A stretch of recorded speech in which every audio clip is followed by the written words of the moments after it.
भगवान का नाम अपनी मर्जी से नहीं ले सकते। अज्ञानी मनुष्य जो संसार में डूबा हुआ है, उसको ऐसा लगता है कि भगवान के रास्ते में चलने वाले लोग पागल ही होते हैं, पागलपन का काम कर रहे हैं। उनको नहीं पता कि भगवान के रास्ते पर चलते हैं, क्यों चलते हैं। अज्ञानी मनुष्य को लगता है कि वह अपनी मर्जी से भगवान का नाम ले रहा है। नहीं, भगवान की भक्ति कर रहा है। नहीं, भगवान स्वयं उनको अपने मार्ग पर चलाते हैं।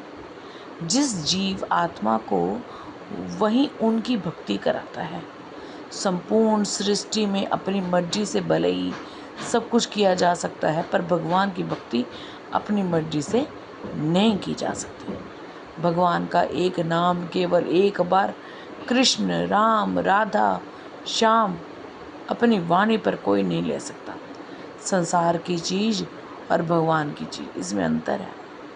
संसार माया है और हम इस माया से बने हैं। भगवान माया से परे हैं। भगवान का चिंतन, भगवान का ध्यान, भगवान की भक्ति कोई नहीं कर सकता।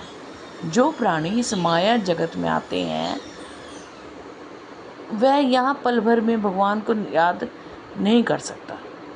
उनकी माया इतना विकराल है। किनकी? प्रभु की माया बहुत ही विकराल है। वेदों में भी बताया गया है कि परमात्मा की माया यह जगत प्रचंड में भी प्रचंड है।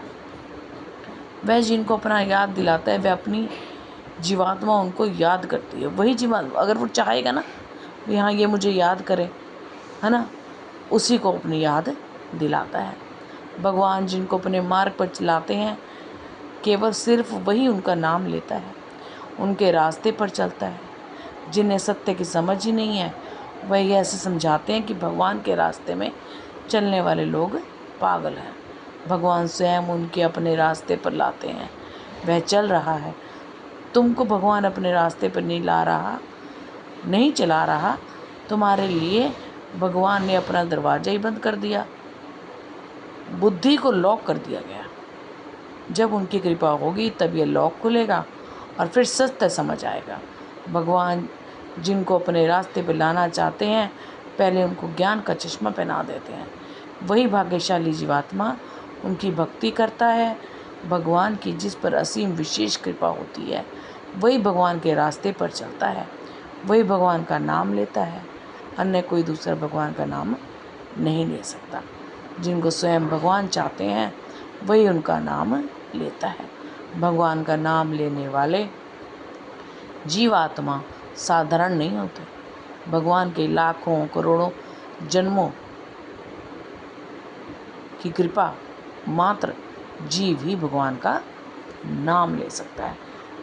अगर हम सोच लें, दृढ़ निश्चय कर लें कि हमें प्रभु को पाना है, तो मालिक देखेगा कि हाँ इसकी इच्छा है, तो वह आपका जरूर साथ देगा।